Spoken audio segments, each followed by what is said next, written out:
Dünyanın en iyi kahvelerinden biri olarak gösterilen Kolombiya kahvesinin önemli bir kısmının üretildiği Kolombiya kahve bölgesinin en sevimli kasabalarından biri olan Salento'yu geziyoruz bu videoda. Şimdiden söyleyelim, ekranlarınızın renk ayarlarıyla oynamayın. Çünkü bu kasaba gerçekten de bu kadar renkli.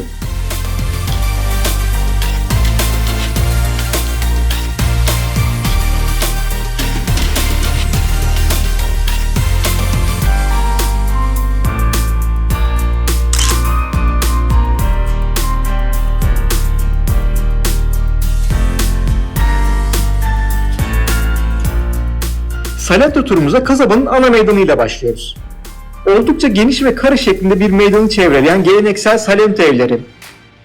Ortasındaki park ve meydanın sembollerinden küçük ve şirin kilisesi ile Salento ana meydanı için bu sevimli kasabanın merkez noktası diyebiliriz.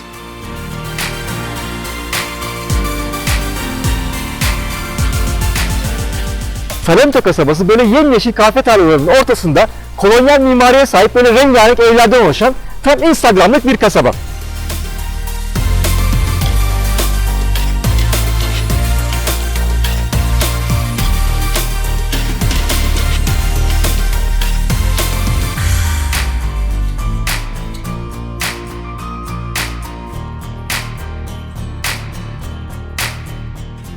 Dünyanın en güzel kasabaları arasında gösterilen Salento, renkli evleriyle meşhur. Aslında evler genelde beyaz. Ama kapı, pencere, balkon gibi yerleri parlak renklerle boyanarak böyle tam fotoğraflık bir kasaba yaratılmış.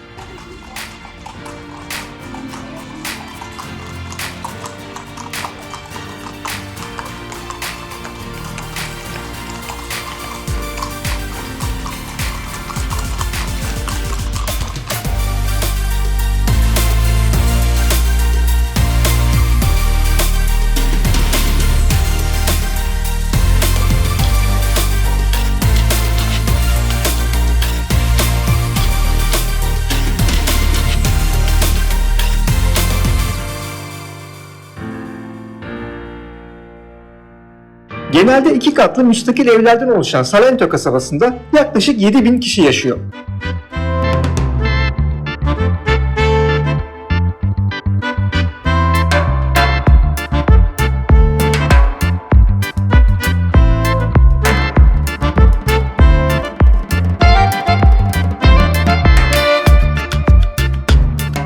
Her sokağı birbirinden güzel olan Salento'nun en popüler caddesi ise Calle Real. Genel olarak hediyelik eşya dükkanları ve kafelerin bulunduğu bu sokak, biz buraya Noel döneminde gelmiş olmamız sebebiyle bu tarz süslerle donatılmış durumda. Sanki bunlar olmasaydı size daha güzel bir sokak gösterebilirdik gibi geldi bize ama sokak burası işte.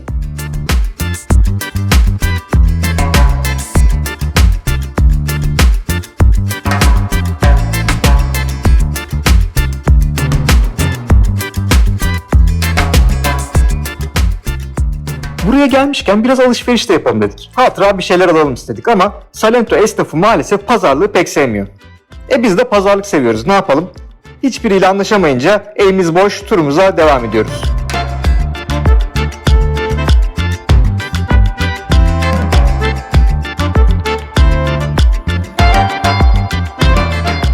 Salento'da yapılabilecek iki tane önemli aktivite var. Salento'ya gelmişken bunları yapmadan dönmeyin demek saçma olur çünkü burası her ne kadar çok tatlı bir kasaba olsa da insanlar genelde buraya zaten bu iki aktivite için geliyor. Birincisi tabii ki bir kahve çiftliğinin kahve turlarına katılmak. Salento ve çevresinde birçok kahve çiftliği mevcut. Bunlardan birinin turuna katılarak kahvenin tarladan bardağa alan sürecinin tüm detaylarıyla öğrenebilirsiniz. İkinci aktivite ise Kokora Vadisi'ne gidip dünyanın en uzun palmiye ağaçlarını görmek. Yalnız en uzun derken yaklaşık 200 metreye kadar uzanan devasa ağaçlardan bahsediyoruz.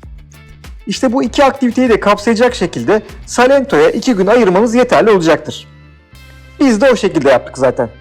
Kahve çiftliği turu ve Kokora Vadisi için ayrı videolarımız mevcut kanalımızda. İlgilenenlere duyurulur.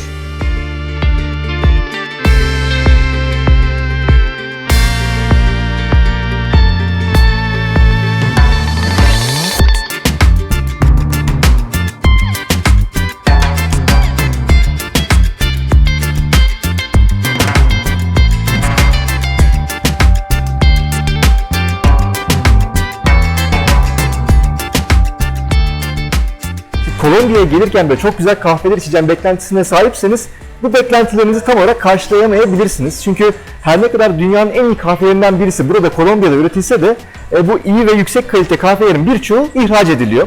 Burada tüketilen kahvelerin çoğu ise düşük kalite kahveler. Ama Salento'ya geldiğinizde şöyle güzel bir kahve içeyim diyorsanız size bir yer önerelim. Jesus Martin Cafe.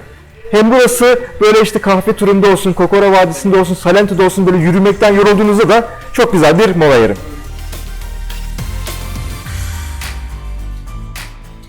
Tekrar sokaklardayız. Calle Real sokağın sonundaki tepede bir manzara tepesi var.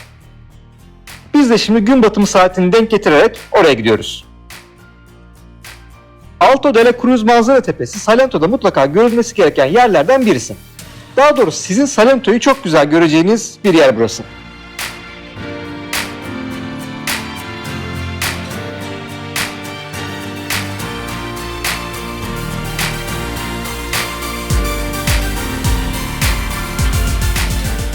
Bu videoda Salento kasabasını en basit haliyle özetlemeye çalıştık. Havada karardığına göre artık bize müsaade. Bir videomuzun daha sonuna geldik. Bir sonraki seyahat videomuzda görüşmek üzere. Görüşmek üzere.